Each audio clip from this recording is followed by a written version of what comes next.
So Arsenal come into this fixture at the top of the table. Liverpool are in a Champions League spot as of now on 34 points, 14 points below Arsenal. But Liverpool are closer to 17th in Nottingham Forest, only 13 points above them. So Liverpool want to win tonight to lessen that point between them and Arsenal. And this is what head coach Arne Slot had to say when he spoke to the media this morning. We have to be completely ready because they are as well. They are in a very positive vibe at the moment, and it's obvious that we aren't, especially because we've conceded again a late goal. But I think everyone, me for sure, is looking forward to this game because it's always nice to be part of a Liverpool game, but especially if you face the Real Madrids or Arsenals or City or these kind of games. So we're definitely looking forward to going there tomorrow. Let's talk about these two teams, specifically Liverpool, Geoff. They brought in so many players in the summer, and I felt like we had big expectations of them. They won the league last year, but they haven't performed to maybe the level that we expected them to. Why is that? Yeah, those expectations included some fools saying that they'll win the title, Wirtz will be Player of the Year. Some fools. I see where you're going with this, yeah. I tell you what, though, I would say, is of late they've kind of crept back, kind of under the radar to 4th place. I think they're on a 9-game unbeaten run. Ekitike doesn't look like he's going to make it. I think that would be massive for this particular game. But I just think a little bit of confidence has returned. I know they dropped points at the weekend. I still think Arsenal will win. I think Arsenal will win this game. I think Arsenal are red hot right now. They're right in the groove. But I think Liverpool have improved somewhat on where they were a month ago.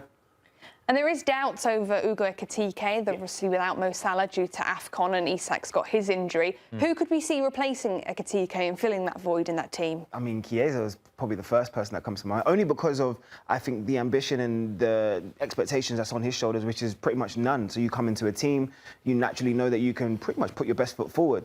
But the responsibility will really fall on Cody Gakpo because he's the goal scorer now. He has to step into that prominent position, and he has to, more importantly, lead this line. As the most experienced out of the three and understanding the responsibility of wearing that Liverpool shirt, he will know that he has to be the prominent forward in this team to cause a threat, because he can go both in behind in terms of and stretch that Arsenal back four and also come deep and then obviously play off the inside left or inside right. So I think he's a really, really good forward. I think he could still win a game by himself, but it just shows you in terms of the depth. When you take 3 key players out of their team, all of a sudden the backup forwards don't look as attractive or as promising as Liverpool maybe once thought. Can I tell you somebody who needs to have a big game to kind of continue the path that he's on is Florian Wirtz. Yep.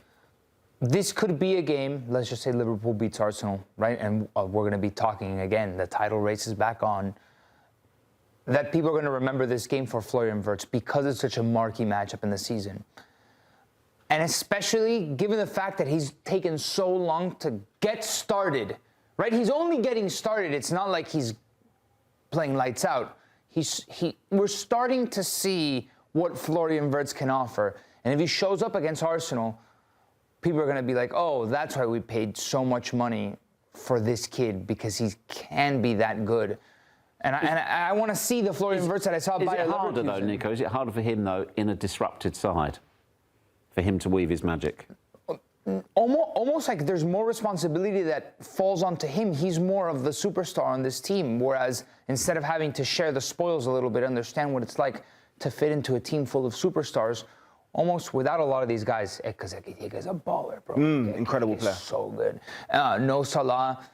Maybe that responsibility, he starts to take it upon himself to deliver. And maybe against Arsenal he can. And I think if he has a game, we're going to be talking about this as the moment where perhaps things change for him.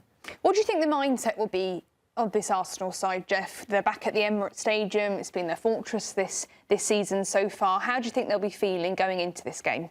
Confident. I think they'll feel they owe Liverpool one from earlier in the season. I think it's a different Arsenal now. I've said all along, my question marks about Arsenal is the mentality, how much they really believe.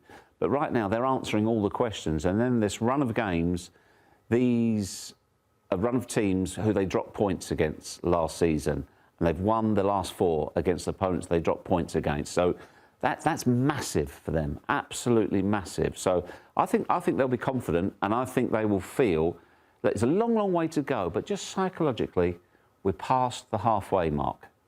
So there's just something there that they will think, right, OK, if we can keep putting the pedal to the metal, we got a chance here. There's something about sending messages to your rivals too, especially teams that have beaten you within the league season. And I think they sent a message to Aston Villa after their Emi Buendia, obviously the debacle at Villa Park in the last few minutes. Stop your smiling, Hannah Cash.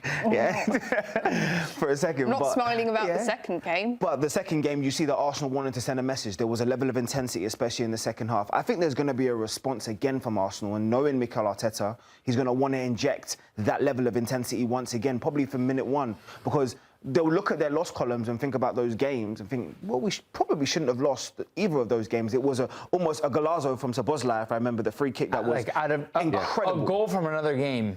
Incredible. So when you really think about the two teams in that instance, there wasn't that much of a difference between them. Now you get an opportunity to bring them to your ground on a Thursday where you know all the attention's going to be on you, and more importantly, your rivals have already played. This could be a statement win for them. If we look at the projected 22, the lineups, Nico, there's no Eze.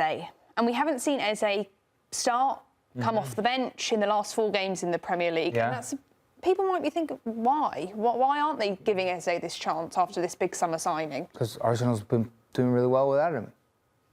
Simple as that. Like, if you can't break into the team, you can't break into the team. Like, sure, he's a great signing. I feel like it was almost like a hijacking to hijack Spurs to have an incredible talent like Eberechi Eze. But at the moment, in the last 4 games, he's been on the bench, hasn't featured, but Arsenal's kind of found their groove. I also do think this is just everyone feeding into narratives, because this is a 50-game season. Arsenal will be circling every competition that they're in still at this point, and knowing that they have to go far in every single one of those competitions for it to be deemed a successful season.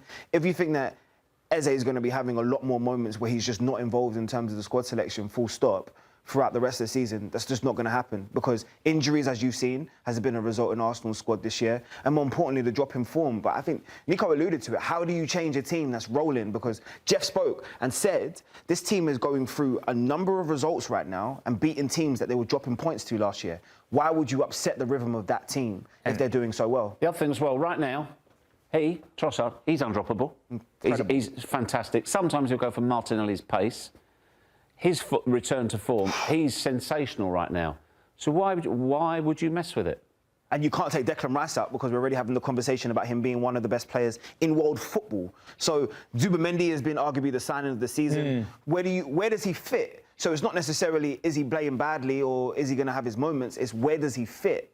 Would you change anything in that team? This team right now, this team has looked the most solid, I think, out of every team that Arsenal has played so far. The only question mark I have is I think Gabriel Jesus showed his little bit of individual brilliance in that Villa performance in glimpses. So he could be a starting factor in terms of in this.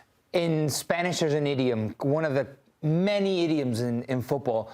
Equipo que se gana no se toca. A team that wins, you don't touch it. Facts. And why would you change these things? I look at Florian Wirtz, now that I see everything, by the way, just to put a pin on that conversation, him drifting out wide with Cody Gakpo, interchanging, that's a position that he likes. So I would just put an eye on that as a potential way for Liverpool to upset Arsenal. Just a real quick on that note, look how solid this midfield is as well. It's not as expansive as Liverpool had it in the early part of the season. They've really tried to solidify, and each one of those players will understand what it's like to help those players in the middle. Look for an overload in Liverpool trying to dominate the possession in the middle of that park. Well, let's bring in Buckets for his best bets of tomorrow's fixture. Buckets, it's always lovely to see you. What bets have you got for us for tomorrow? Good morning, everyone. Great to see you as well. I've got a few bets for us as always, but before I give you those, I gotta say that it's always important to admit when you're wrong in this space. And I have to admit that I have been wrong by not giving Arsenal enough credit. When I was on the show last week, I gave out Arsenal versus Aston Villa, both teams to score. And while that did hit, it definitely didn't hit how I thought I would. I talked about how good Aston Villa was, how Arsenal, even at home, they have to be careful. And obviously, they don't have to be as careful as I thought here. So I'm going to back Arsenal in a big way this in this matchup. My first bet is going to be Arsenal on the money line. However, the money line's minus 185, a bit too juicy, so I'm adding plus over 1.5 goals in this game. So Arsenal to win and at least 2 goals brings that all the way down to minus 115. Liverpool missing Isak, missing Salah, probably missing Ekitike right now. This Liverpool team is unbeaten in 9, but Aston Villa was unbeaten in 11, and Arsenal absolutely embarrassed them when playing at home. Not to mention that Liverpool, in that unbeaten run, they're barely squeaking by. Draws against Leeds twice, against Fulham, against Sunderland. They barely beat Wolves. I just think Arsenal have way too much class right now for this Liverpool team to win, but I just think that it's too much right now. So I'm an Arsenal money line plus over 1.5 goals as a same game parlay. For my second bet, I do think that Liverpool aren't going to roll over by any means. This is still a very competitive side under Arne Slot and a team that historically knows how to do very well against Arsenal. So my second bet, I do still think we see both teams to score hit, which is currently priced at minus 110. As good as Arsenal has been, they've been great because of their offense lately. Their defense has been a little bit un-Arsenal-like in the past couple weeks. Their last 4 matches included a 3-2 win, a 4-1 win, a 2-1 win, and a 1-1 draw, and then winning on PKs. This Arsenal team is conceding goals, but frankly, it doesn't matter right now with how good that front line is, how many goals they're scoring. So my best bets for this one are Arsenal on their money line plus over 1.5 goals, and then I'm also going to go with the classic both teams to score as well for this. Buckets loves of both teams to score. He loves of both teams to score. Buckets absolutely loves of both teams to score. Thanks for watching this video from Morning Footy. For all news and insights regarding leagues around the world like EFL, Serie A, and all UEFA competitions, both men's and women's, don't forget to sign up for Paramount+.